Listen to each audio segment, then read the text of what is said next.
Good Monday Matters. I hope you had a wonderful Sabbath and are enjoying a new week and all that God has in store for you. My name is Mike Courtney and this is Monday Matters. Every Monday, and yes, I know it's not Monday, it's Tuesday. Every Monday or kind of thereabouts, I take a few minutes and talk about something that will make your life happier, healthier, and perhaps a little bit holier. I'm trying to discover the right platform for this. For a long time I used WordPress, and I would post this on WordPress and then from there to Facebook. I'm no longer using WordPress. I'm thinking about a thing called Substack, and maybe if you have some comments about that or thoughts about that, you can let me know. I'm trying to find a way. There's a lot of people that are not on Facebook, and how can I make this available? So I may say something at the end about subscribing to Substack. It's free, but consider doing that. So today, my wife and I just had a wonderful couple of weeks. We went up into Michigan. We stayed at Mackinac Island for several days, and then with some friends in a lodge up there that we meet every year. Just a wonderful time. While I was there, one of my projects was to read a book that a friend of mine wrote and sent me, and the book is called Postmark Cheap Hill. Dale McCarver is a friend of mine. Dale is a professor at Austin Peay State University. Great writer, just a great storyteller, and it's a I hate to use this word. It's a delightful book. That sounds like something people would say, but it really is. It's just fun to read, and I laughed and cried and told stories, and it's really good. Postmark Cheap Hill. And it's kind of his autobiography, Dale's story. And so it got me thinking about the importance of writing a great life story. I've written a couple of 2 or 3 books, and one of them could be at least a small slice of autobiography, the book Failure and How I Achieved It. There's something of value about writing a great life story, whether you ever put it in print or not. I think to do that, to go through the discipline of writing out your life story is important. I jotted down 4 things. Your kids need it. There are questions I still have, and I wish I could call my mom or dad and ask them about what was that story about Aunt Sally. They're gone now. So your kids need it. Write out a life story so they have some of those ideas with them. The second is your friends will love it. They're mentioned in it. They see themselves in it, even if they're not in it. They'll say, "Oh, I know that was about me," even though you use different names. Your friends will love it and do it for that reason. Your siblings will hate it. That's another good reason to do it. It'll drive them crazy. They'll think you should have made them look better or mentioned them more often or not mention them at all. And then finally, God will use it. God has you in your story for a reason. And He wants other people to know that story. In the Shema, Deuteronomy chapter 6, "Hear, O Israel, the Lord your God is one. Love the Lord your God with all your heart, with all your soul, with all your strength." And then the instruction is, teach this to your children. Tell them this when you're walking down the road, whenever you go out, when you come in. Tell them this. It is important for us to say to people, this is my story. Once I was blind, now I can see. Once we were on this side of the Jordan River, now we're on this side of the Jordan River.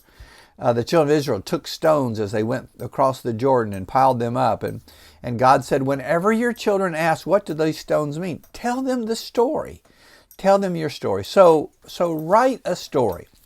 That's all introduction to this Monday Matters. Here's a very practical suggestion of what you might do. In fact, as we are approaching the end of the year and looking into the new year, you might either finish the year with this or say, this is going to be my project for the new year. I love that week between Christmas and New Year's. I get a lot of stuff done for that. You might take that week and say, I'm going to do this. But here's a way to write your story. Here's some suggestions. Take a stack of 3x5 cards, and first think through every year of your life and just jot down just a bullet point. Don't write a story, but just jot down a significant event or two, a memory or two from every year of your life. Now, for many of you, most of you won't have any memory until you're 4 or 5 years old. And for some of us that's been around a long time, that's a lot of years. So there's a lot, 50 to 60 seems like just a blur. But where you can, whatever years you can, write down a significant memory or event or something from that year. Then go back and organize those chapters, those seasons into chapters over periods of time or events. Like, okay, these are the elementary school years. These are the years right after Mom died. These are the years in Myrtle Beach. Whatever it is, organize those. Take those 3x5 cards and stack them up into basically chapters. You're creating chapters of your life story. Now, go back and give a name to each chapter. As I read through the years that I was in Mount Vernon, I might call this chapter the most exciting time ever, or the worst time ever, depending on how you look at it. But give a name to each chapter. So what you've done is you've outlined chapters, 8, 10, 12 chapters for your life story, and you've given a title to each one of those chapters. Then go back and look at the names, look at the chapters, and look for a theme or a couple of themes. Here's one for me. Let me just be honest. Here's the theme for me. God's goodness in the middle of pain. My whole life story is a story of pain. A lot of it self-inflicted, but how God has been good through all of that. So come up with a theme. By the way, you may never write more than just the bullet points, but then when you sit down and tell your story to somebody, it'll help you to do that. So a theme or two, at the most 2 or 3. What are the themes of my life? What are the lessons that I have learned from living my life? So you write on a 3x5 card events from each year that you can remember. You organize those into categories or chapters based on time or events or place, that kind of thing. You give a name to each one of those chapters, and then you look for a theme, an overall theme through the whole book. Now, here's the last 2 things. Write a closing chapter. Write it out. Write out. Take a legal pad and just write the last chapter. Based on all these stories, based on the theme that I have, this is the last chapter. This is what I want you to know. Kids, this is what I want you to get from my life. Friends, here's what I want you to hear from me. Write out the last chapter, and then go back and write the first chapter. Write the introduction.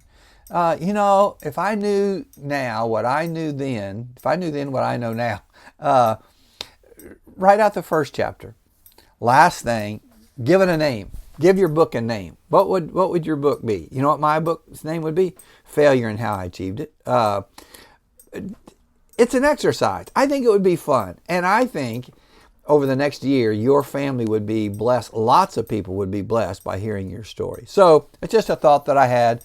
Write a great life story. Take the time to do that. And again, you don't have to put the whole thing in print, but take a little bit of time to put some of those thoughts together. Thank you for being a part of my story. I'm grateful. 2 things. I remind you about Substack. I'm gonna do that, and so very quickly I'll be giving you a way to subscribe to that. I post something every day about whatever Monday Matters is about, so that'll be on there as well. And then the second thing, go on Amazon and order this book. It's a great book, Postmarked Cheap Hill, just wonderful stories, and it would kind of give you an idea of how to write your own story. Well, thanks for being part of my life. Thanks for being part of Monday Matters. God bless you this week and all that you do. Have a wonderful day. God loves you, and I'm trying to.